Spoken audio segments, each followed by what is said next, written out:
Discover the best in local business news with a subscription to the IBJ and Inside Indiana Business. For a limited time, try us out for just $1 a week for 8 weeks. Claim this limited time offer now at ibj.com/trial offer. This is Inside Indiana Business Radio on demand for Wednesday, October 29th, 2025. I'm Gary Dick. It is a big win for Indy's convention and tourism sector. The National FFA Convention and Expo, one of the state's largest conventions, has committed to the city through at least 2040.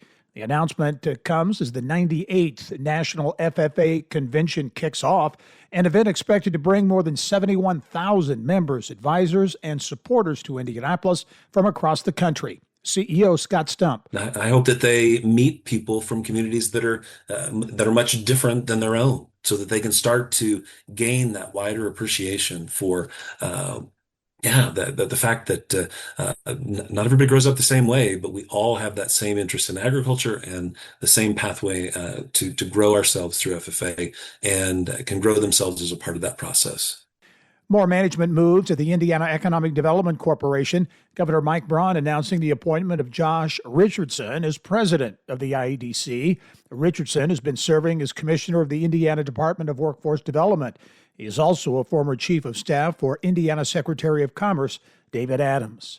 From the state's #1 source for Indiana business news, you're listening to Inside Indiana Business Radio.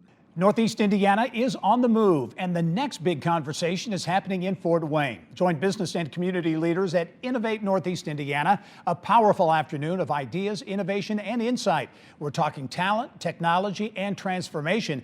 And what's next for the region? Join us at the Grand Wayne Center Tuesday, November 18th for Innovate Northeast Indiana, part of the Innovate Indiana series presented by Indiana University and Old National Bank. RSVP now at ibj.com/innovate. A system of regional workforce development boards wants to lead the way on solutions to Indiana's, quote, immense labor needs.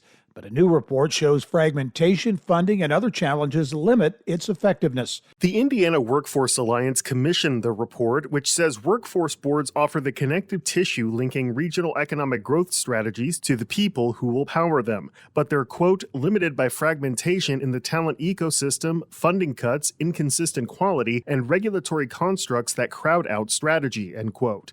Workforce boards are federally authorized groups of community leaders led by local employers that guide how national and state workforce dollars are spent in their areas. Indiana has 12, monitored by the state's Department of Workforce Development. They oversee about 70 Work One job centers, run the recently gutted Jobs for America's Graduates program, help Hoosiers find jobs or enroll in registered apprenticeships, assist employers in recruiting workers, and more. The report lauded the board's extensive geographic reach, employer network, adaptability to economic changes, and wraparound service provision to ease barriers to employment. But communication among the boards, state workforce and economic development agencies, and others is often fractured or ineffective, according to the report. The report further chided Indiana for not applying for more waivers from federal requirements, which can ease administrative requirements and add flexibility. The analysis made several ambitious recommendations to boost workforce development progress in Indiana. Alex Brown, Inside Indiana Business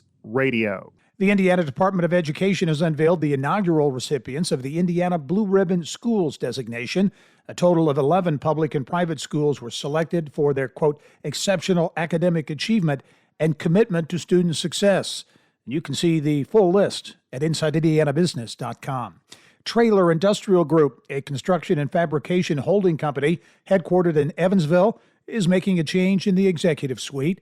Josh Freibach will become the company's new president beginning January 1, succeeding Denny Quinn, who will remain as CEO and chairman of the board. Freibach currently serves as chief financial officer of TIG subsidiary Traylor Brothers, Inc. This is Gary Dick for Inside Indiana Business Radio on Demand.